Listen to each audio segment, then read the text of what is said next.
Hello class. Today we're going to discuss the elements of art. The elements of art, as I have told you before, are line, shape, value, and color. The auxiliaries to that, because they're made up of these four elements, are texture, space, and pattern. You're looking at a drawing of Ellsworth Kelly. It's called Apples 1949. And what it is a very simple line drawing.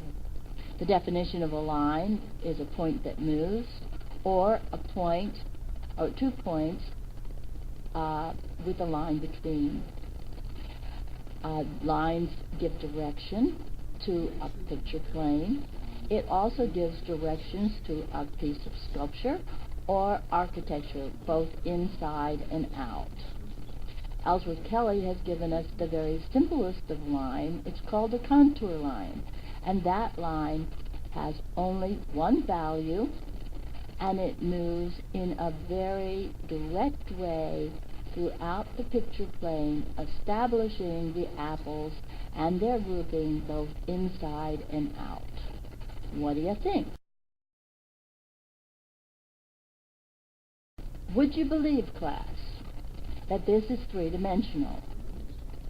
It's called Cow and Sal, and it was produced in 1922 by Alexander Calder.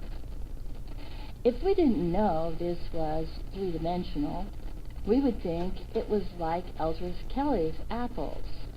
It's a contour line that has been drawn.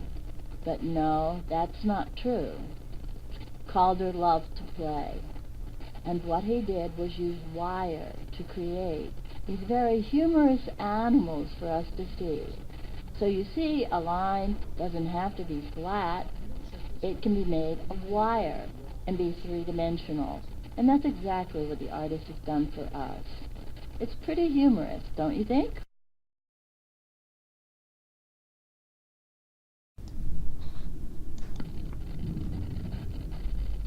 Well, class, here we are again with more lines.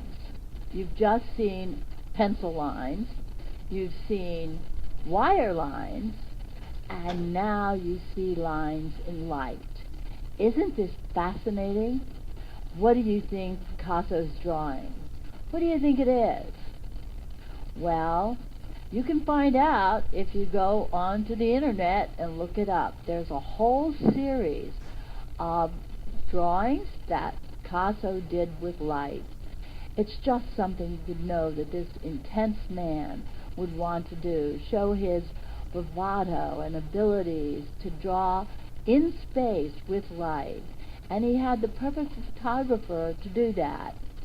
Jan Millet, who was a light photographer and had photographed ice skaters who had lights on their skates, and they were skating in the dark, and he could record their movements. Well, that's just the man for Picasso. Isn't this a fun way to make lines? Of course, our lines only remain because the photographer took the picture. And we have these fascinating pictures now to look at. I'd love to draw with lines, but I don't know that I have a photographer. Perhaps I do, but I think it's a fun way. You're drawing quick, fast, and it's impermanent, other than what the other artist, the photographer, leaves behind.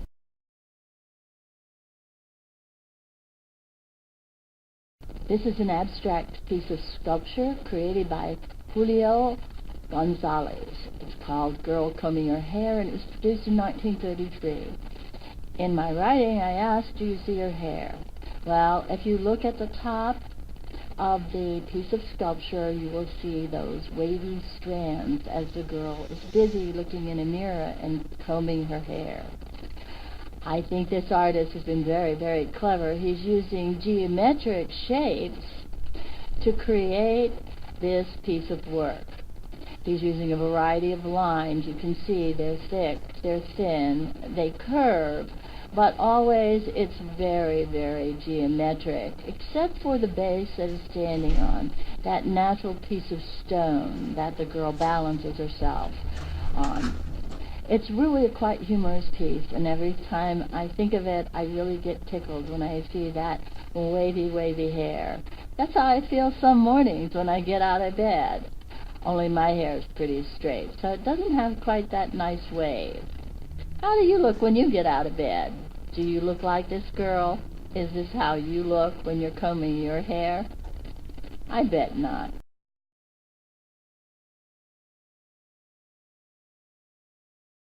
Here we have Smithson's Spiral Jetty, that wonderful line that coils out 400 yards into the Great Salt Lake.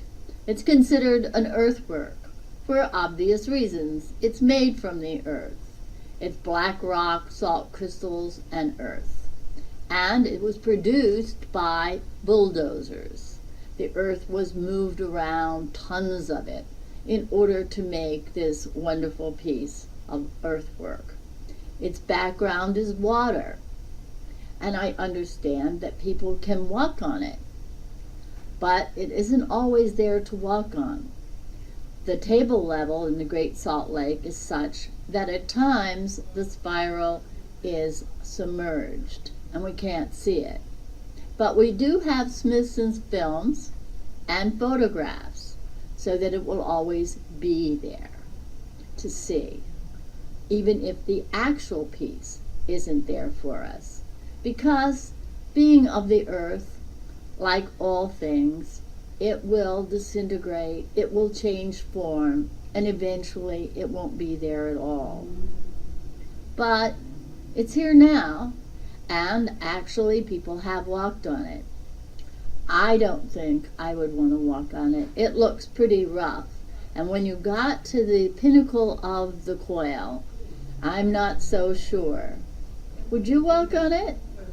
Well, I think if you'd like to see more of Spiral Jetty, if you go to Google and Google in Spiral Jetty, go to YouTube, there are a number of clips. One of them has somebody walking on it, and another shows the bulldozers as they were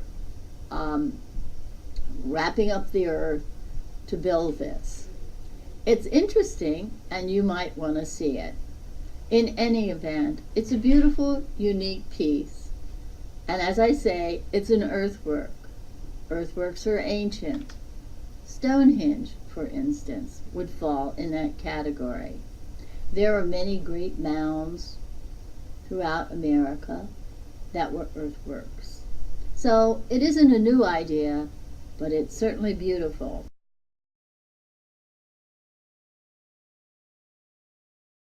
Here we have another use of line. This is Jackson Pollock's One. It's a field painting, or an action painting, as it were. You can see there's a small picture of Jackson Pollock in the right corner, and you can see him flinging the paint. He flung paint as he danced around the canvas, building line upon line, splash upon splash, to create this painting that has no focal point but just is moving constantly, just like your mind might be moving constantly. If this were you, and this represented your mind, how much do you think you could concentrate? You certainly, when you look at this piece, can't stop. He just lets you move and move and move and move without any rest at all. Pollock was unique. Pollock was the first of the abstract expressionists, and he was able to break through the symbolism that the impressionists were trying, or the abstract expressionists were trying to make. It's a difficult work. It's dense. It's frenzied. It's a little like Van Gogh in many ways. That density of emotion, that movement, that constant movement that keeps your eye just wandering. Pollock was a man who had great troubles. and yet he produced work that will live on forever. And he was the first American artist to really create what we would consider the first American art in terms of the movement itself. It was the first time that America created the style. Prior to that, we had always gone to Europe to study what was happening on the edge of art in Europe, and we would bring it back to this country. But after World War II, these artists, these abstract expressionist artists, they created a new look, a new way. They became the edge, and America became the leader in art.